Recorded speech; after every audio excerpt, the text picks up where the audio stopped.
સાચે ને લક્ષ્મણ વીરા સાંભળે રે કે આપણે ત્રણેયને આવ્યો વનવાસ ભક્તિ કરવી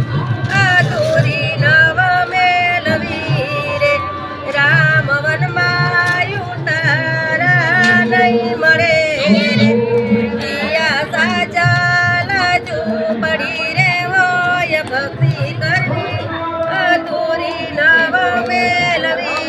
રે રામ વનમાં દાતડિયા નહીં મળે રે પિયા કરે નાની કામ રે હોય ભક્તિ કરવી